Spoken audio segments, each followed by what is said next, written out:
So I'm gonna start this off with just one simple question. Who is Ryder?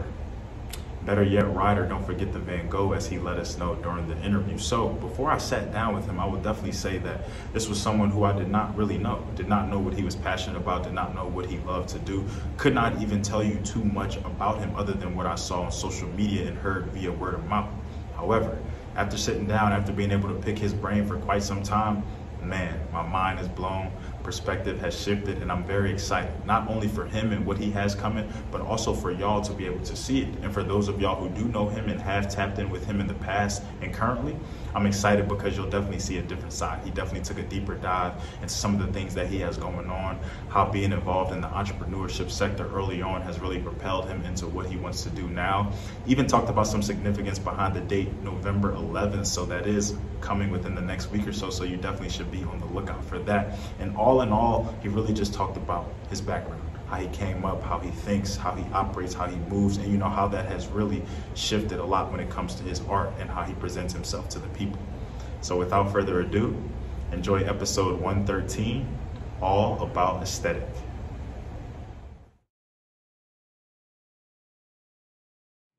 All right, everybody, welcome back to another episode of the Down to Business podcast here with Tamar Turner. Man, I gotta give a big shout out to my boy Cam Sykes with this one, man. Big shout out to Only Ohana, keeping it in the family.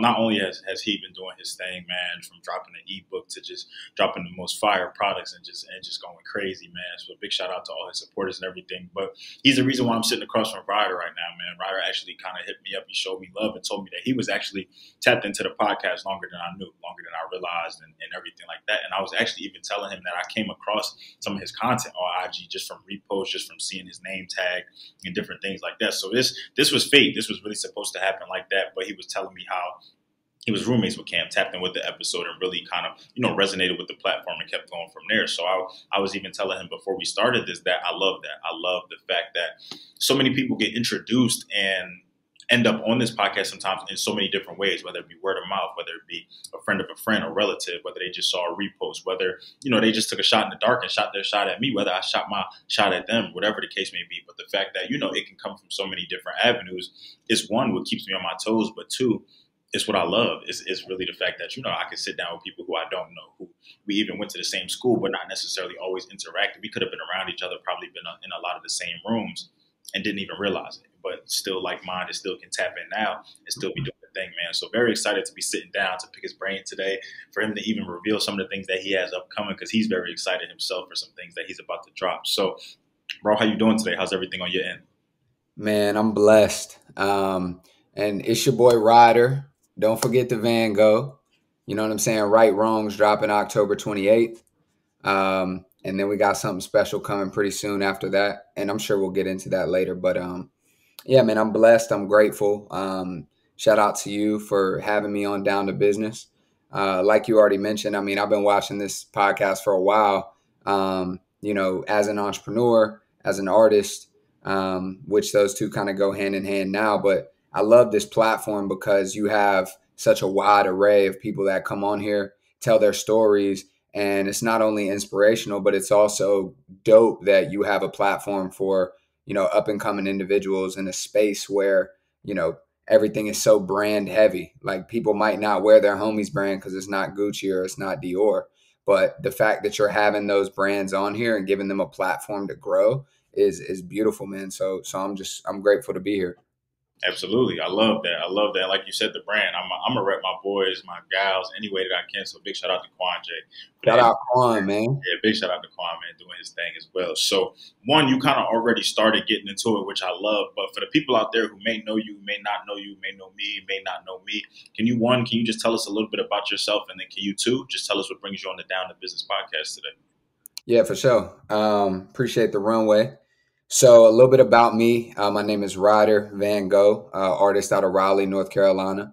You know what I'm saying? My music is extremely wavy, very dope.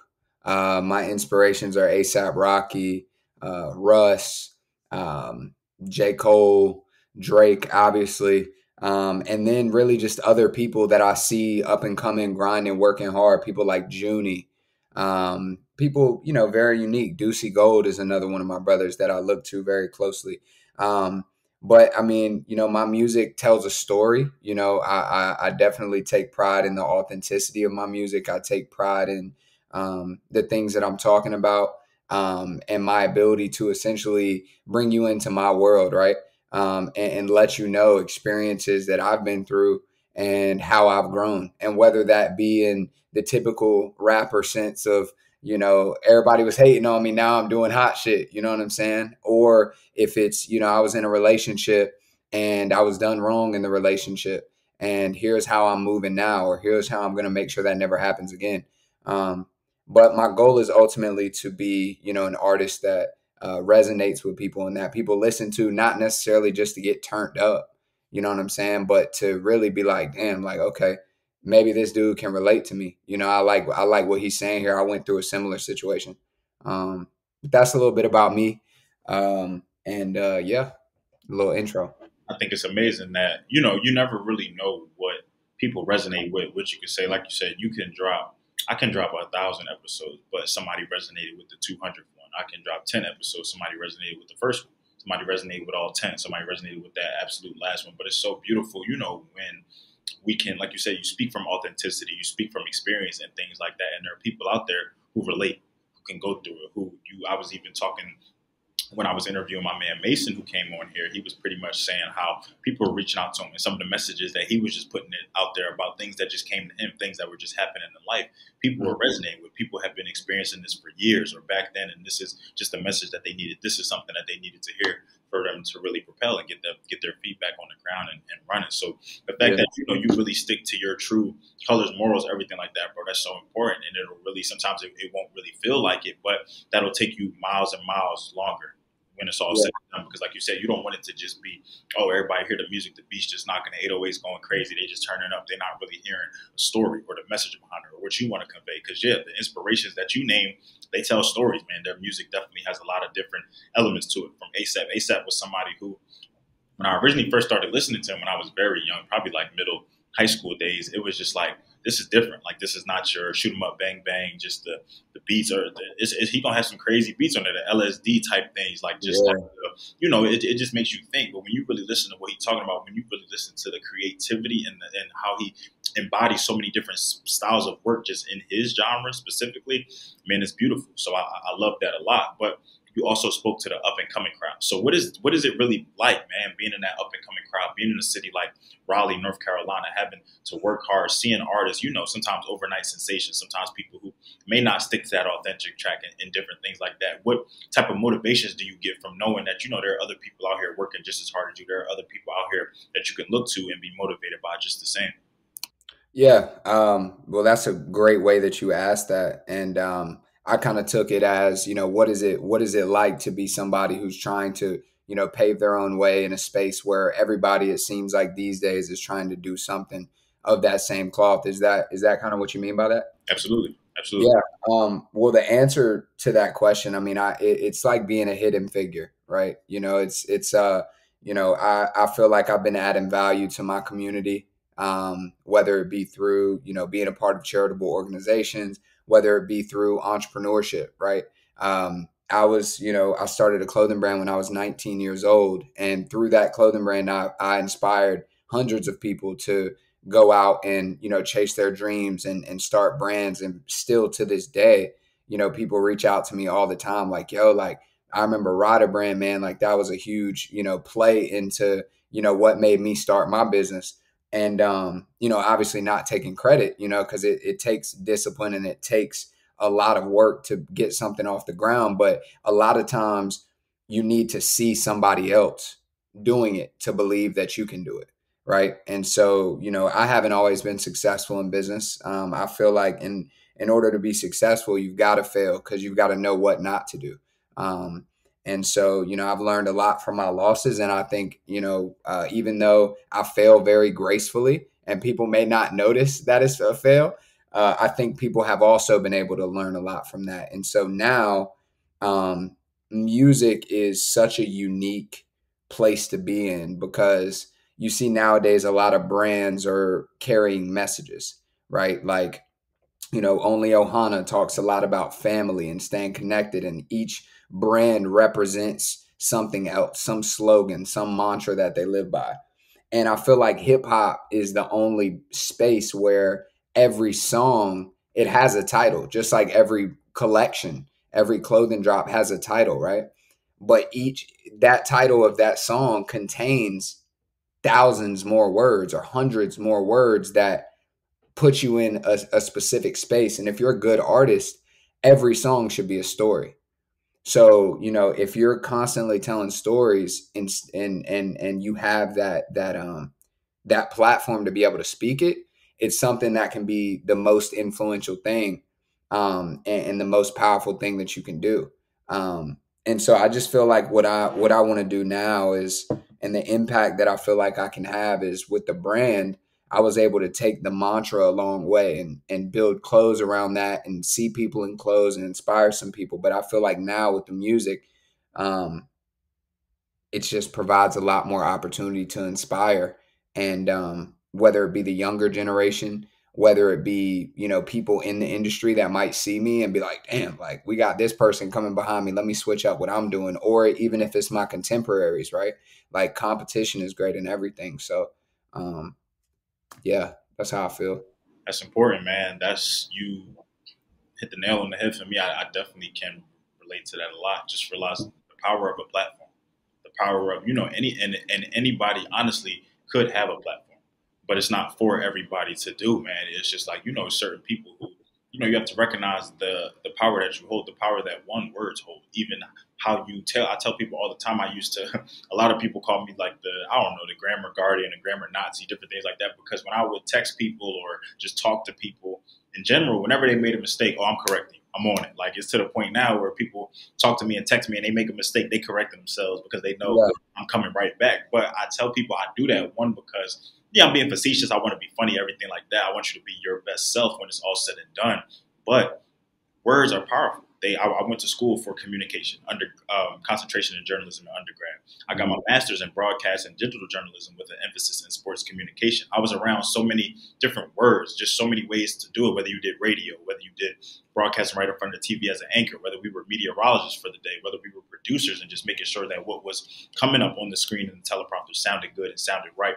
Words are powerful, man. How you tailor them, how you organize them, I think is a beautiful thing. There are just certain words out there like, when you put them together, when you just hear like an eloquent sentence, you're just like, wow, like it does something different. But the same with verses, the same with choruses, everything like that. When you put all of that together, sometimes I'm hearing things like one of the biggest things on my bucket list. Like I tell my boy this all the time. I want to sit in the studio while somebody just makes a project, whether it be an EP, an album. I think that's beautiful because if I'm getting to the point where I'm hearing this on my phone, I'm hearing this in my beats, I'm hearing this in the AirPods, on my car speaker, my Bluetooth speaker at home, and I'm like this, then I know being right across from that person, watching him go through the process, watching him, nah, I can't do that, watching him get the beat right, watching, yo, throw this here, do that there. Oh, I know that has to be crazy. I know that has to be beautiful. Yeah. Because even for me, like I used to not really be a fan of editing. I mean, I'm still not a fan of editing. If somebody out there is a fan of editing, please talk to me because Yeah. I need to know how you got that motivation, that feeling. But I will do it. But something I thought about was, yo, I'm editing 30-minute long episodes, 40-minute long, hour-long episodes. This is part of the process. This is beautiful. I can tailor this how I want. I can move certain things. I can cut out size. And then to hear the project finished and all the way through, you like, wow. Well, now I think about the process. I think about, having to split this up or procrastinate a little bit and not really wanting to do it. Got it done anyway. So yeah, it really goes to show that the process is important. A platform is important. Words are important. All of that. You spoke about mantra, though. That's something that's big to me. One of my biggest mantras with the podcast is can't stop, won't stop till we all on top. That's really just one thing where I tell myself that no matter what happens, no matter what I do, no matter how many episodes I have to put out, no matter how long it takes for me to just reach. Because, we were even talking about, you asked me ultimately what my goal is for this. Yes, I definitely have goals with this, but I don't know where I want to take this ultimately, like what I want to do, where this could take me. I was even talking to my interview on my most recent episode, 112, my E, and she was more so just like, yo, my goals, my vision that I have is unfathomable. I can't even put it into words. That's really just how big I want to go. And I tell people, I told somebody some months back, like, and I started adopting this myself. I said, yo, the sky's the limit for you. He said, bro, the sky is just the floor. We limitless. And then ever since he kind of did that and said that to me, it's all about how you flip it because, you hear the sky's the limit. You think, okay, well, I just got to keep shooting for the stars. Hmm. Here, the sky's the floor. Think about how vast the sky is. You're like, wow, well, you just put things into a totally different perspective. So I say all of that to say, is there a mantra that you live by? Is there something that as an artist you kind of have adopted, whether it be a slogan, a saying, something that kind of motivates you, something that when you may not be in your best creative space, writer's block, just frustration, everything like that, something that really kind of gets your gears going and keeps you locked in? Yeah, I appreciate you going in depth on that topic. I have two really that I live by and kind of carry. One is Ryder is an acronym in itself. Realize your dreams, enhance reality. Right. So it's a constant affirmation to myself.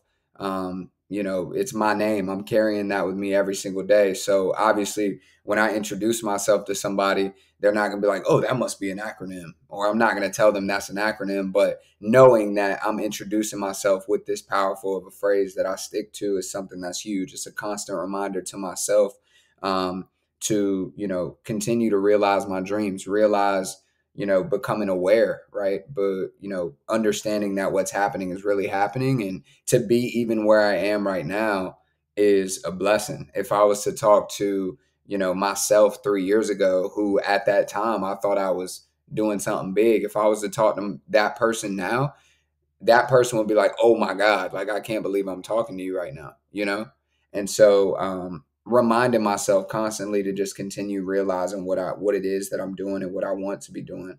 My world's just gonna be enhanced. My life is gonna be the life that I want to live. Um, and one thing that I always hate when people say, and I'm gonna get to the second one in a second, is one thing that I hate is when people are like, oh, they go on a vacation or they do something fun or they're having, a good time, enjoying life, right? Doing what you're supposed to do in life.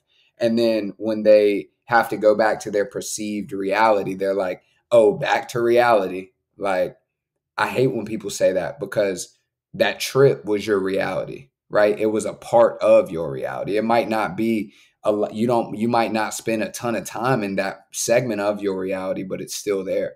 And so I feel like people just place the fun and they place the mental health breaks and the vacation on this pedestal of, all right, well, I've got to be in reality and then every now and then I'll get to go out of it. Nah, bring it all together. Just enjoy your life, have fun, right? And I think that um, by living by that, it's encouraged me to really just not give a fuck and just know that I'm having fun, and I'm happy and I'm enjoying life. Um, the second one is a Buddhist principle that pretty much talks about, life is suffering, right? Like, and when you hear suffer, you think extreme, right? You think like, oh man, I'm going through this pain, this physical pain, and it's so unbearable and I'm suffering, or, I'm about to die and I'm suffering. No, that's not the case. Suffering is just anything that, isn't necessarily exactly what you want it to be. And you're struggling to get there. You're suffering you're suffering the weight. And so at some point, like, we all have different obstacles, we all have different barriers. And even when we get to that I've arrived moment, as soon as we arrive, I made a joke the other day with my publicist. I was talking to her, I was like, yeah, like, I'm just waiting for that I've arrived moment. She was like, well, what do you think, I've arrived mean? And I'm like, well, yeah, you're probably right. Because, I've arrived might be pulling up to Drake's party and I'm in there and I know people. But then as soon as I think I've arrived, Drake opens the door. And I'm like, I haven't quite arrived yet. You know what I'm saying? So it's like, even when we get to that point, there's still going to be obstacles and everybody has them. So we're all suffering in different ways. And so, life is just about making the most of that, understanding that, and, not feeling bad for yourself for going through something. Because if God came down and told everybody to throw their problems on the ground, right, somebody would steal yours quick because somebody always has it worse than you. So, yeah, understand that we're all suffering, we're all going through different things, and it's up to us to make the most of our situation. That's a very interesting but needed perspective. We talked about in previous episodes on here that, just because you're wealthy, rich, you've cured generational curses, different things, you've arrived in a sense. You're, in a different, if you want to augment reality or if you want to go on vacation or do different things like that or live life on your own terms, you still go through things. Just because you get some money doesn't mean life just turns peachy. Just because you go on an island and live how you want to live, there's still problems associated with that. It may just be a different scale. It may be grander. What do they say? More money, more problems. Just because we look at these artists and they just having it, getting awards, entertainers just doing great things behind closed doors. Everybody, like you said, is suffering, going through some sort of different thing, because we also look on the back end of things. Oh, child support. Oh, he just had to pay so and so. Oh, he just got sued. Oh, he in the media for that. Oh, he plastered. So the as you just continue to rise and build that foundation and embrace yourself on a grander scale, your problems become grander. So it's not just to say that just because you're here, you've arrived, you made it. This is it. People want to come to where you at. Doesn't mean that you're still not dealing with stuff. Doesn't mean that when that party's over, when that vacation is over, when that moment is over, that you still have things that you have to handle. Responsibilities will always be there as long as you're an adult. That's just how life goes. But it's all about how you handle it, what scale you're in, what lifestyle you're living, in a sense. But I would hate for people to get that naive sense of, oh, just because I'm famous, just because people reading about me, I'm viral, I'm doing this, I'm doing that, I'm getting paid to do this. I still have problems. I still go through things. I still have a family. I'm still a human being at the end of the day. Right from wrong, I still have emotions. I still go through everything. I tell people that all the time. You have to remember that even in the times we're living in right now, even with everything going on, even with you doing the damn thing, you still have to give yourself grace. You still have to recognize that you can't be perfect. We just made it through. I don't even know if we made it through the pandemic. I don't know what we did.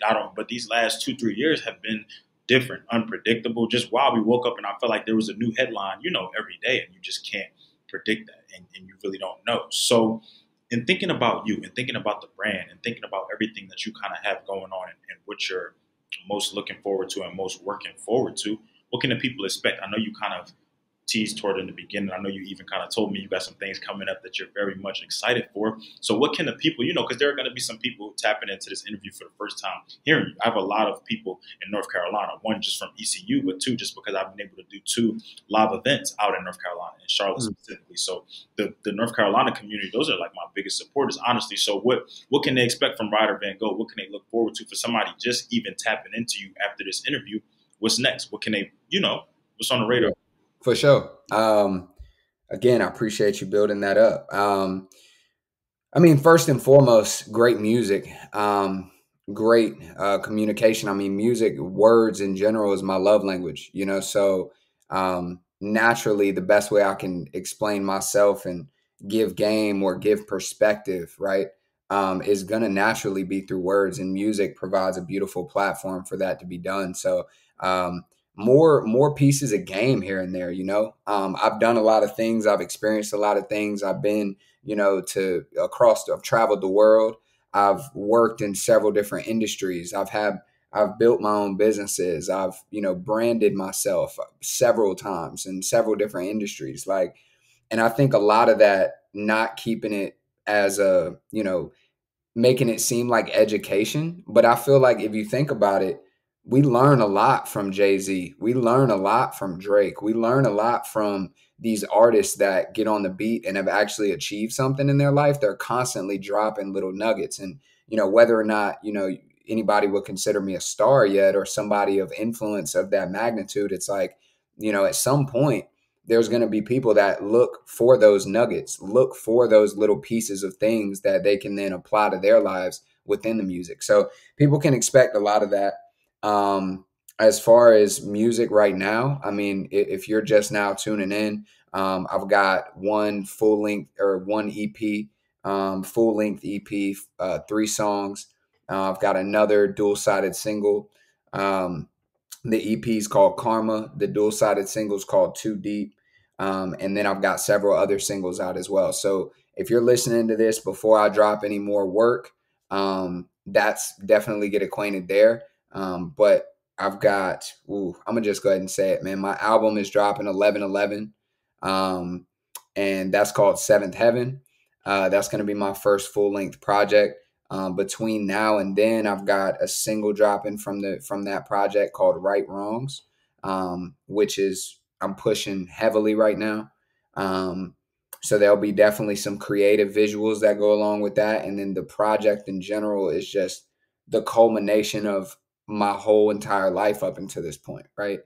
every single thing I've learned, every relationship I've been in, every time I've gotten a little bit of money, different experiences I have, different pieces of game that I want to give to, my younger brother, something that I might want my brothers to hear or my brother's friends. Um, because there's always somebody behind closed doors that is seeking guidance and game and advice, whether or not they want to be public about it. There's people that, are feeling that way. Just like people look at you, Tamar, and say, damn, like they study you, they pay attention to you. They want to see what's different about this guy. What is he doing different in his life to make him be able to, do over 100 episodes on the podcast? You know what I'm saying? Like, why, like, what is he doing different? And they might not DM you directly and ask you, but they're thinking that in their mind. And so that's the project is filled with stuff like that. I'm working on my own cologne as well, which will most likely be dropping in spring of 2023. Yeah, man. I mean, I don't want to give too much away, but I got a lot of I got a lot of shit going on, man. A lot of stuff. Love that, man. I tell y'all, man, look, as long as y'all keep staying tapped in with me, I'm going to pull stuff out of people. Now, how much they want to give and how much they want to disclose, that's up to them. But y'all cannot say that I don't ask the questions, that I don't try to get the gems out of people. So, look, y'all found out about an album. Y'all found out about cologne. Y'all found out about, singles coming up, full length. So I had a question for you about that. So when you say full length, what does that mean? Like, are there different, like, because you said full length EP, and then you said 3 songs, and then you said full length album, and you said dual sided single. So these are new terminologies for me. So can you kind of just, and I'm sure other people hearing it may be in the same way. And if this is kind of a foolish question, and excuse me, but I'm inquisitive, so I need to kind of know, what does that mean for you? Yeah. What does that mean for what you're about to drop and what you're about to debut? Yeah. So as far as a single is essentially just a loose track, right? Usually you'll lead a project with a single because either that's the hottest song on the album, or it's going to garner a lot of attention. Maybe there's something controversial in the single these days. Maybe it's a TikTok dance that you want to develop to build traction. Or maybe it's just a catchy hook that gets people listening to you and starts anticipating your project. Um, a dual-sided single is essentially 2 songs. So because you think back in the days when music was first produced, you've got, your one side of your vinyl, and then you've got the other side of your vinyl, you flip it over. And so now that we're not doing, vinyls anymore, or people still do, but it's not like the primary source of listening, people will do an A side and a B side, right? And that is in reference to the vinyls and the records. So with a single, it's not an EP, but it's 2 songs, and it's like a yin and a yang. So it's a dual-sided single. They both tell 2 parts of the same story. Then the EP is typically anywhere from 3 to 5 songs. And so why I said full length EP is because some people might think EP, 2 songs or whatever. So to me, 3 songs is not the max of 5, but it's a EP project, classifies as it. Then the album, typically with full length projects, you'll see anywhere from 7 to nowadays like 20, 24 songs. So I'm calling it an album just because of how much weight it holds to me. And my first full body of work. So that's what it is right there. Okay. Definitely gave me some more insight at Jim. So I appreciate that for sure. And it definitely even made more sense now when I'm seeing. So you say the A side and the B side. Well, I know more so recently, G Herbo actually just did that with his most recent album. He had the A side, totally different vibe from the B side. Like, so now it kind of makes sense, almost like, it's telling 2 different stories, but all one big culmination of a body of work. So speaking of that, kind of gearing towards that direction as well, I know everybody's creative process is different. I know everybody, the trials, the tribulations, the pros, the cons, everything that comes with being an artist, an entrepreneur, with branding yourself so much, with just tailoring and being involved in so many different industries. At what point, you already said it's coming 11/11.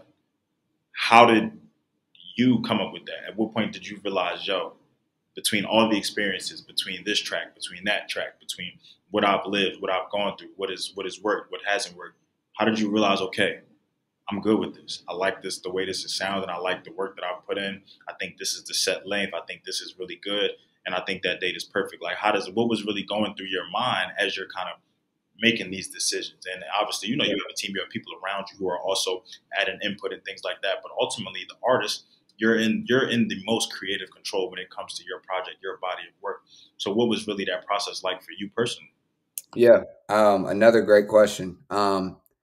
Really, and I'll tie all this together, but as you study the industry, you learn that a lot of times these artists don't have creative control of what they're doing, what they're putting out. They don't tell the label when they're dropping. Oh, I'm dropping on this day. Nah, the label is going to pick your drop based on who else is dropping around you and what their schedule is like, because it's all about funding on their end. It's all about budgets. It's all about how can we get a return back. So one, the reason why I want to be so hands-on right now is because I am an independent artist. I have and I possess a lot of the skill sets required to continue to grow my brand independently. And I think that the more I exercise that muscle in my mind of making sure that everything is lined up how I want it to be lined up and making sure that I'm not missing any steps while it's me doing it before there's so many hands in the kitchen, it allows me to really just build a very strong and good habit of being in control and thinking of ideas. It constantly makes sure that my mind is in the right place. And just to make it a little bit more spiritual, like I'm huge on energy and numerology, and I've studied that for a really long time. And so all of my projects come on significant dates. I drop two deep on 22222, right? Which is the only time that human beings will ever live on that specific date and time in all of existence. I dropped that there because it was connotative and it was special and it was powerful. As far as the tape, Seventh Heaven, that's the name of the project. As far as that dropping on 11/11, I dropped my first single, Purple Heart Poetry.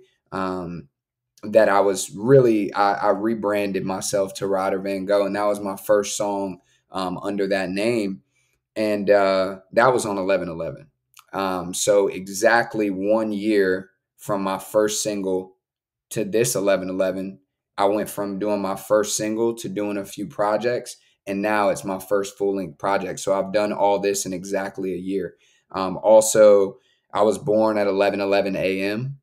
On April 7th, 1997, and I weighed 7 pounds 11 ounces. So to drop 7 songs on 11/11, it's essentially representing my birth into this world and relating that to my birth into the music industry as Ryder Van Gogh. So it goes pretty deep, but everything has thought behind it. And I always want to. I don't ever want to be an artist where I drop something and right away you can look at it and be like, oh, I know exactly what he meant by that, or I know exactly why he did that. You walk through an art gallery and what's so beautiful about, Vincent Van Gogh and Pablo Picasso and Salvador Dali and Monet and these artists is like everybody that looks at their work sees something different.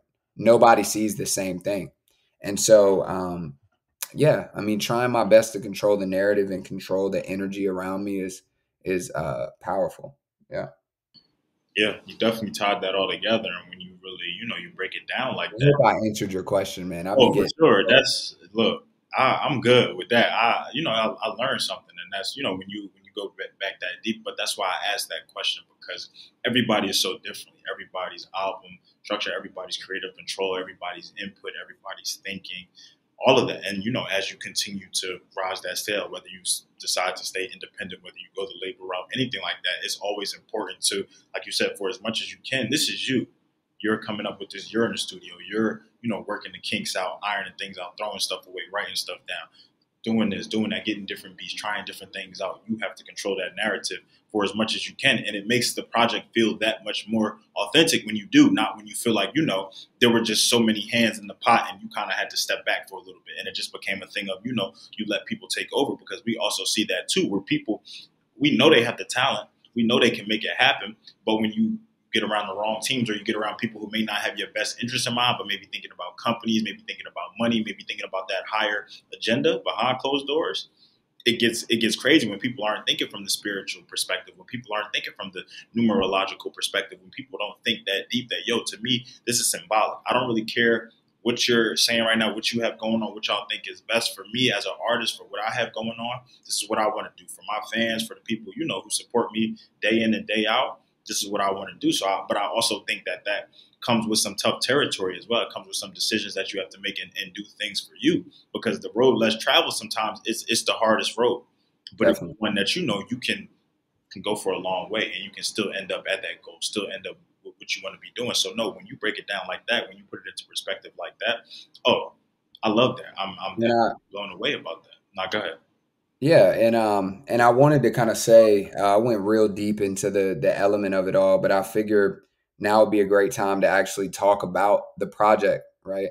And what makes it different. So one, I am extremely confident with the quality of music that I'm putting forth. I feel like a lot of times when artists are just getting going, it's all about how quickly can I become this artist, right? Like how if I put a song out every day, if I follow Russ's strategy and I put out a song a week, right? I need to hit, right? If something's got to hit. If I keep doing this, it's going to happen. And for me, I'll take the more approach of, hey, like at the end of the day, good music and really anything good, if it's a good product, it's going to sell itself. And so, as opposed to taking the route of just going with volume, boom, boom, boom, boom, boom, I wanted to make sure that I was investing in quality. And so, I feel like that's a direct metaphor to life, right? Just because you have more of something, just because you have more friends, doesn't mean that you're living a better life, right? Because, if you have small circle, you're surrounded by energy. It's the chance that you picked and choose those people around you and they all serve a purpose. So I think that, with this project, chose the 7 best songs. I've been working on it for a year now. Some of the songs on here I wrote and recorded in December of last year, all the way up through now. I just finished the last song last week. So it covers essentially this whole time process. And so the quality's there. And as far as the title, man, in several different religious beliefs, seventh heaven is the highest level of heaven, right? It's where God resides. And essentially, aside from it being that significant religious space, whenever somebody is happy, right? Whenever they're experiencing something, some really good times, and they're just in complete Zen state, a lot of times be like, oh, I'm in seventh heaven, right? I'm in the most blissful Zen like arena that I can possibly be in right now. And so by me naming the project Seventh Heaven, it's a direct correlation to how I'm living my life right now and the way that I feel, right? I'm in seventh heaven right now. And so I think that everybody can find a space, right, of that magnitude. But specifically, that's the thought behind the project. Yeah, it's deep. I like it though, and I love. That's why I love really picking artists' brains, whether it be visual artists, digital artists, entertainers, anything like that. Because the way that y'all, not to say that nobody has the creative thinking, but the way that y'all go into it, even from your idols to who you look up to the motivations, to the mantra that you live by, to the aesthetic that you have, to just it all makes sense, bro. It all comes together, and so when you break things down, when you hear, you really dive into it and why you did this and why you were thinking that. The fact that you were working on this for over a year, man. That's that says something in itself. That's painstaking, but that's also dedication. It's just like you wanted things to really be on point. It's not just something that you said, okay, look, well, if I'm gonna do this strategy, I'm gonna just put out whatever. No, I don't want to put out throwaways. I want every song to be a banger. If I can Right. help it, you know what I mean. So it's just like what works for one person may not work for the next man. The creative thinking process of one person may not. Because I could bring another artist on here, follow up the interview behind, and y'all say two totally different things. He's Exactly. dropping this way because of this. He was working on this many songs. He's adding this many songs to the project because of this. Maybe he's not independent. Maybe he is. It's just so many different options and an array of thinking and just a mindset that you can have that the variation of it is so beautiful. So to kind of we got a lot of insight into the project, what to expect. Very excited for Seventh Heaven. Very excited for November in general. One, for that, I celebrate my 3-year anniversary in November. November is just a great month in general. But something I also want to talk about with you. What do you feel like you you can work on. We're in the fourth quarter of the year now. The year is basically over at this point. It's about to be Halloween. Thanksgiving will be following. Christmas will be here. The ball will be dropping before we know it. So even if, and even one of my more recent interviews, they spoke about not waiting. Not what why wait until the new year to have new goals? And I thought that was something that just blew me away because it was actually Naya. So shout out to Naya Mier. She was just like, no, I'm working on Q1 2023. I'm working on that right now. I'm getting up and I'm tackling things that I could be doing. I'm tackling what I'm thinking about. I'm getting these products and services ready so that way I can sit on things. Or I don't feel like I'm rushed. Or I don't feel like because January will be here before we know it. Valentine's Day will be here before we know it. March will be here before we know it. Next thing you know, we halfway through the year, spring break, all of that. Then we back in summer. Crazy. So for you, what are you really working on? What can people really expect? What's happening to you now? What can even people who may have known you back then, may have kind of grown up and continue to watch your sound mature, elevate, everything like that? What are some things that you may be doing behind closed doors that others may not know per se? Yeah. Um,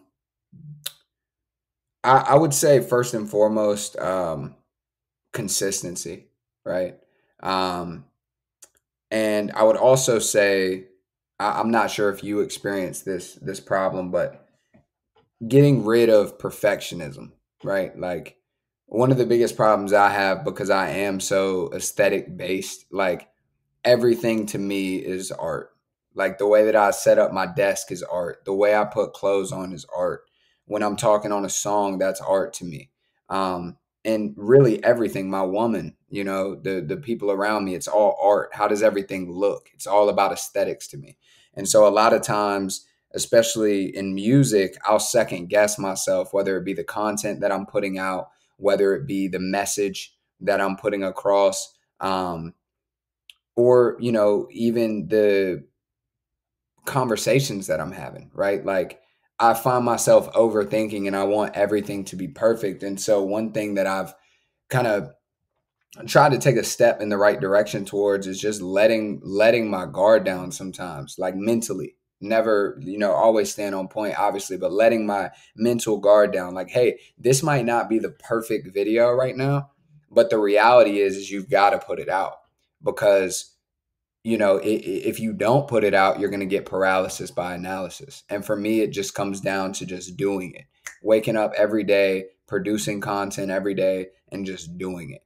And so I think that is the biggest thing that people see more of for me is content. And I'm going to do my best to maintain the highest quality as possible.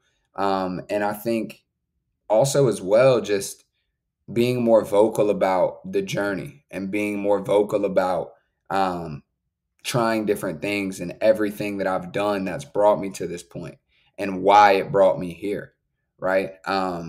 And really starting to paint a picture of who is Ryder Van Gogh as a person. You know what I'm saying? Not just as somebody that you see post on Instagram every now and then in a dope location with a well-written caption, or the person that dropped the song. It's like, nah, like who is Ryder Van Gogh? What does he believe in? Like, what are his thoughts on certain things that are going on? How does he feel about the Kanye West interview with Nori? Like, what's in his mind? And I feel like that's huge for an artist to develop. And I think ultimately that'll allow me to get closer with people that I don't have direct contact with in my day-to-day life. So those are my two real priorities to close out the year and moving forward. I love that. And you're absolutely right. I definitely have that same mindset sometimes. It was just like, I am my worst critic, but at the same time, I know how I want things. I know how I want things to sound, how I want things to look. I know that going to grad school and studying TV, sports, film, everything like that, I can't watch TV the same anymore. I can't watch, yes, I still watch games for enjoyment and things like that, but I'm thinking about why did he move that camera like that? Why are they still focused on him? Why did that commercial come in like that? Why didn't they show that highlight again? Why is the screen black? Why didn't his name CG stay up longer so that we can get the title? Why? I'm analyzing things from a totally different perspective, and it was just like, also sometimes in that moment, you just got to let things go. You just got to make decisions, and you just got to stand on it. Whether it's something that because if we wait for perfection, we're gonna be waiting forever.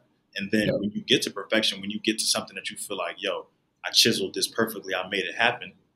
Well, what happened? How do you upgrade that? You can't perfect twice. You perfect that one time, that's really it. It's nothing else that needs to be. It's flawless in a sense, So how do you continue to build on that? Where's the element of grind, of motivation, of surprise, of appreciation? Because when something is not 100% the way you want it, it's like, okay, well, let me tailor this energy towards the next thing. I know for me, sometimes, like, one of the first things I want to do when I feel like I've taken an L or lost motivation, I want to grind harder. One of the first things I want to do, when I feel like something has gotten good feedback, or we hit 13,000 plays, or we hit 100 episodes, or we locked in the last live event of the year in December. Like, it's just like, yes, that excites me. I'm happy. I got to go harder. I got to go harder so that when I get to Charlotte in December, I'm coming correct, because I set a tone for the first event. I set a tone for the second event. What I'm gonna do for the third event, I gotta keep but these are all things that I'm thinking about. One, because you have an audience, you have people who you don't know, they're resonating with you in so many different ways. I'm sure you've gotten so many different, testimonials, or just people reaching out to you, or people who you probably didn't even know were playing your music, playing your projects. You just like, damn, like, would have never even guessed, bro. Because that's how I felt when you hit me. Like I said, it wasn't even a thing of, it's not even a thing of like, I don't think people support me, or I'm just naive, or nothing like that. But to hear it from everyone, or to hear it from different people, or to hear it from you, or to hear it from my man's cousin, or to hear it from a family friend, or to hear it from somebody who I met at an event last night. It's still just beautiful, and it's still just all so surreal, because you don't have to. At the end of the day, you made a conscious decision to click play on that episode, to click play on that song, to download that song, to type his name in, to scroll the page, to click it, to like it, to share it. You made conscious decisions to do all that. So I'd be remiss, if I didn't put my all towards everything. But I can't stretch myself too thin to the point where I'm just like, yo, if that don't line up the right way, if I say too much, you can't drop it. I can't do that, because who knows, me blocking that blessing could block me from an opportunity. Somebody could have resonated with that, not even cared about them, not even noticed. Because you ever have people, like, you ask for feedback or you ask for a critique, they don't even notice the things that you noticed. I'm just like, so you didn't hear that? Like, you didn't see that? You didn't even, they like, bro, you hear that bar, bro? No, like, and that's what I'm saying. Like, some people analyze things, and that's how I know, as like analysts, as like, I love that term, that paralysis by analysis. I think that sometimes we can really psych ourselves out, and to somebody else, it'll really go in one ear, out the other, or they totally focused on something. They listening to it for this, but I'm listening to it because of that. Because of that, I watch people watch games, and they just like, yo, this is lit. Like, da-da-da, this crazy graphics, crazy fire. I'm just like, man, little do you know, behind closed doors, he'd be getting yelled at for doing something like that. Why did they do that? Or that looked a little, so I definitely think that everybody's creative approach, everybody's creative understanding is so unique to them. And I think that that's what makes art, because like you said, a lot of things are really art, whether we realize it, whether we take the time to really break it down or not. It's really like that. The fact that two people can get on here and have a conversation and reflect on, their experience, but also how that relates to their craft and what they do and how they move like that. Well, that's artistical, man. But we in two totally different realms, but at the same time, they relate more than we realize. So, and at the end, at the end of the day, too, bro, it's like, one thing as well, like, we forget, it's best to operate on the creative plane, right? Because you never want to be living your best life looking over your shoulder, right? Because if you're constantly comparing yourself to someone else, it's just like trying to get the perfect result. If you're constantly comparing yourself to somebody else that maybe has been doing what you've been doing for a lot longer, or maybe they're just getting started, and you're like, damn, like, I've been doing this for 5 years, and this person just dropped their first song and it sounds way better than mine. Like, what the hell is going on? Why am I doing this wrong? Or you're like, well, damn, how can, ASAP or Drake or, Future, or any of these artists just drop a song that you may not think is fire, but it still gets millions of streams, right? It's because of what was done behind the scenes that got them there. And I think also as well, when it comes down to the topic of seeking perfection, it's like, by the time you say, because again, perfection is all in the eyes of the beholder, right? I could think something is a piece of shit, and somebody else could be like, oh man, that's dope. You know what I'm saying? And so it's the same thing as perfection. So if you're constantly chasing that, one, it's not going to get that same appreciation from the people that you're providing it to that it will from you, because to you it's perfect, but to them it's just another thing that somebody did. Right. Obviously, we have connoisseurs in different spaces that can recognize greatness, but other people can't. Right. And so I think at the end of the day, if you're constantly seeking that level of perfection, somebody is trying and failing and trying and failing and switching it up and then trying again and then failing again and then finally learning from that lesson. By the time you took your first step, that person's already all the way up to the top of the staircase because they said, fuck it, I'm not going to chase perfection. I'm just going to do every day. And so now you might have that one perfect project and you're finally on the staircase, but that person has 15 projects and now they figured it out and they've got a whole catalog of 15 projects that documents their journey of when they first started to where they are now. So it's all about trying shit and failing and learning and just having confidence, right? And almost delusion to a certain extent. When you go in the studio, when you're editing your podcast, when you're leading these conversations, it's like we should always in our mind feel like we're the greatest. And if we don't, then there's something wrong. Because how can somebody else think that you're great before you think that you're great? If I'm not posting content, but then I drop a project, how can I expect my homeboys or people that have heard my music once to share my project if I'm not even posting content, if I'm not even excited about it, if I'm not even making an effort to get it heard? How can I expect other people to show the love that I'm not even showing myself? It doesn't make sense. Man, I like that. That's real though. It's just like, that perfect mantra, that perfect thing, all of that, it can go out the window real quick. When somebody can be very humbling of you, like you said, something that you feel like you really put your all in, you put your foot in, tireless nights, long, everything, something that you feel like, no, can't nobody tell me nothing about this. I know this like the back of my hand. I couldn't even do this again if I tried. Somebody else, it could just be something regular degular to them. And no disrespect to, the craft, to the art or anything. That's just their opinion, and rightfully so. They're entitled to it. So Yeah. I think that that's important just do, man. Just as cliche as it is, man, Nike knew what they was doing when they said just do it, man. It's just like you just have to go. Worry about the rest later. Worry about when you 15 projects up. Now you can look back on it and say, well, damn, look at that. Listen to that. Look at the evolution. Look at that. But if you're trying to still perfect one, well, what do you do? Well, the next one, whoa, that second project, you're going to really have a run for your money. If you felt like that was really the one, well, how do you one up the one? Now you wait your whole life to drop this project and you 35 with two kids and a wife and you still trying to rap about how you in the club with all these hoes and doing all this stuff. It's like, bro, like get that out of your system while you can, because every rapper, even the most lyricists, the most lyrical rappers, right? They still had a time period where they were rapping about women and the materialistic things, right? Because it's catchy and it's easy to do. But you want to get all that out of your system early so that when you get to that point in your career where it's like, damn, like I'm a grown man, like I have millions of fans that listen to me and that are looking for something in this music, right? I got to separate myself. And the only way I can separate myself is tapping real deep within and take more time with what I'm doing. But in order to have the luxury of taking your time, you have to have a foundation, because without a foundation, it's nothing. You know what I'm saying? And Socrates said the beginning of knowledge is when somebody understands that they know nothing, right? Because the reality of it is I could drop 3 projects, but I don't know shit. You know what I'm saying? All I know is that I can write a rhyme, I can put it on a beat, and some people think it's catchy. But at the end of the day, there's levels to this shit that I haven't even thought of. You know what I'm saying? And there's levels to this shit that people who have been in the industry for years, people that have been making podcasts for years, are just now figuring out. But I have to be confident in my current understanding and confident in what I can do now in the present. And ultimately, you'll just grow and learn from those things. And that's really what it's about, man. Growth and learning experiences. You need a little bit of everything. So before we wrap things up, before we tell people where they can tap in, what you tune in, what you download, the even pre-download, pre-save, anything, look out for the singles, the content, all of that.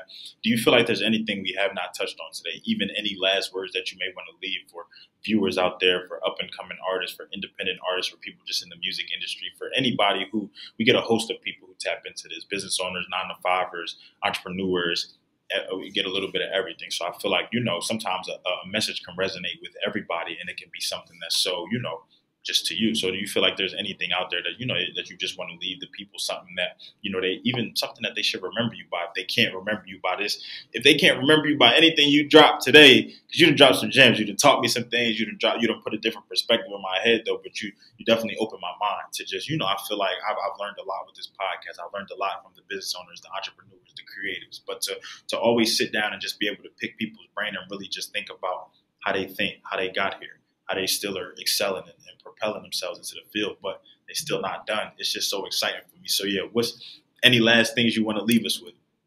For sure. If I wanted somebody to remember me for something or a statement or one monologue, it would essentially be to do what it is that you would do for free. Find time to do that. What is that thing? Everybody has that one thing when you close your eyes and you're like, I'd rather be doing this. Or if somebody came to you or you won the lottery and you didn't have to work another day in your life, what would you gravitate towards? And, for me, it was always music. I was in kindergarten. I was, people that went to my elementary school, probably a few people will see this. They can vouch. I was rapping. I was writing my own raps, performing at talent shows when I was 6 years old. I was in the car listening to Lil Wayne, Petey Pablo, Jay-Z, Tupac, Biggie, KRS-One, like all these artists when I was like 7 years old. And what's funny about that is my dad, I was kind of a bad kid, you know what I'm saying? But I was good though. I was always the student that everybody liked and all the teachers loved. But at the end of the day, like they would have to call me to the side every now and then and be like, yo, chill out. And so my dad was the only time I was ever able to say cuss words was when I knew the lyrics to a song. So I started memorizing songs because back in the day, it's cool to cuss. And so I would learn every one of those song lyrics and I would rap them, in the car. And I would just get in the habit of memorization and, really studying the game. And I say all that to say now, man, like, stick to that thing, stick to that talent. God blessed us all with a unique skill set. And instead of constantly looking at what the next man or the next woman is doing, look at yourself, right? And think to yourself, at some point, God has showed you what your talents are. You might not have realized it. But again, when you close your eyes and think about what you will be doing, that's what you should do and invest time doing that. Chase your dreams, man. Don't let anybody knock you off your path. And if you want to listen to some music from somebody that has actually tried and has actually failed and has learned lessons in several different facets of life, make sure you go over to Apple Music, Spotify, YouTube, anywhere where you can consume content and check out Ryder Van Gogh. And that's spelled RYDER VANGOGH. My first album, Seventh Heaven, is dropping on November 11th. And between now and then, Right Wrongs is dropping October 28th. So stay tuned and don't miss the wave, man. I'm telling you, because it's going to end up being a tsunami, and I hate for you to get wiped out. Look, man, if something that he said today has not resonated with you, has not spoken to you, has not even made you raise an eyebrow or made you want to learn more, I suggest you rewind and really listen. Because, like I said, this was fate, all aligned, and really was supposed to happen the way it did. And like I said, I can't thank Cam enough just for everything that, he came on here and did for the podcast and the platform, but just for everything that he's doing creatively and just the motivation that, because like you said, everybody doesn't speak on everything. Everybody doesn't speak on the impact that everybody's having in their lives, but it's happening. It's out there. People are watching. I posted the messages that you sent me, and I posted them anonymously. People don't know. So even if you now listen to this, you'll know that, yes, I posted that from my personal page because, it spoke to me, one, personally, but it also goes to show that, a lot of times we wake up, we lose motivation. We wake up, things may not have hit the way we wanted it to. We dropped a new piece and maybe it didn't get the feedback or the clientele or everything that we wanted. We put out a new episode and maybe the plays didn't run up the way we expected it to, but we thought that the episode has so much value. So it's just like, why not? But it's just like, the right people at the right times will always find the right way to show the right love. And I feel like, it may not look the same for you, for me, for Ryder, for Quan, for Cam. Like, it's different for everybody. But you don't let that knock you off your horse. You don't let that take your steadfast attitude and mindset away from your goal and your craft. Like he said, you got something, just do it. Hone in on it. We all have a specific set of skills for a reason. Maybe you haven't tapped into it yet. That's okay. But sometimes what I tell people, sometimes it's as simple as just realizing, what do you like to do? What are your hobbies? When you're bored, what is one of the first things that you do, or when you pick up, or what if you found yourself having a fond interest in, or something that really stands out to you, or something that you just have fun with? Because sometimes the interest is just something fun. Like I have fun with this, talking to people, getting on here, with staying after work. To people tell me all the time, like, yo, you're crazy. Like, why are you just work 8 to 5? You're about to stay and record. Yeah, because work may not have been the most fun, but this recording is fun. So I'm about to have some fun with this. I'm about to, take out all that 9 hours or that with all them people who piss me off or says crazy stuff. We about to have fun on this interview because I lock in totally different. So whatever that looks like for you, man, just woman, whatever, just make it happen. Just do it. It's definitely easier said than done. But at the end of the day, you have to do something. You can't just, say that you're not happy with where you are. You want to do more. You want more for yourself, but you're not taking active strides to make that happen. It's not always, but it's not always going to be a thing of that you take a stride, you immerse yourself, and it just goes the way you want. Nah, that would be too easy. Life would be boring at that point. It would be predictable. You would know that everything you did, everything that you put your foot in the water with, you good. You're going to come out swimming. No, sometimes you got to falter a little bit. You got to start drowning a little bit. You got to go through that just to realize that, oh, maybe I bit off a little bit more than I could chew. Maybe I didn't, though. Maybe I'm just, you can't let that first setback or that first L or that first tribulation take you away from the game completely. Otherwise, Ryder wouldn't be here right now. Ryder wouldn't have been in the studio for over a year working on projects that y'all about to hear next month. So it just goes to show, man, how bad do you really want it? How bad do you, we speak all the time about what we're living in, what we're going through, everything like that. But we're all going through this world. We all have problems. Everybody's scale is just a little bit different because, like he said, too, if we all had to throw our problems down, or if we all had to put them in one big bubble, a speech bubble above our heads or something like that, people would be swapping real quick. People would be taking things out because it's, they only going through. Oh, hold on, let me, we can swap out. You'll become real grateful and real humble real quick, man. So just think about that. Think about that different perspective. So, Ryder, for everybody, who's about to be tapping in, who heard the app, who heard the Spotify, can you just tell us the best places to reach you, to find you, where people can tap in? Obviously, we know, Seventh Heaven is coming 11/11. You can't forget that, man. The dates and the numerology behind it is crazy. But are there any other, platforms or any other places that people can tap in with you to really find out more and really stay tuned in? Yeah.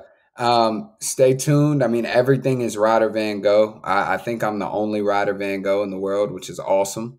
It's rare that we have that, but the one and only RYDERVANGOGH on Instagram, everything. I'm getting more involved on Twitter, kind of showing a little bit more of the comedic side as well as, talking about certain things that are going on.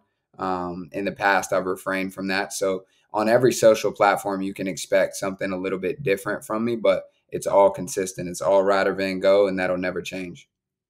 All right, now stay true to self. I love that. So, bro, like I said, I can't thank you enough for one, just reaching out, the motivations, the love you've shown, even tapping me in today and teaching me some things. And like I said, I didn't realize how way back this went, but this goes some episodes, even some months, some time back. So big shout out to Cam, like I said, for everything he did, and for everybody who continues to help me show love to the platform in any and every capacity.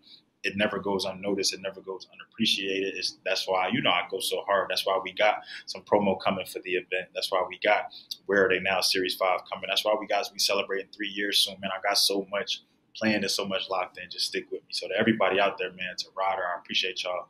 Much love. This has been another episode of the Down to Business podcast here with Tamar Turner.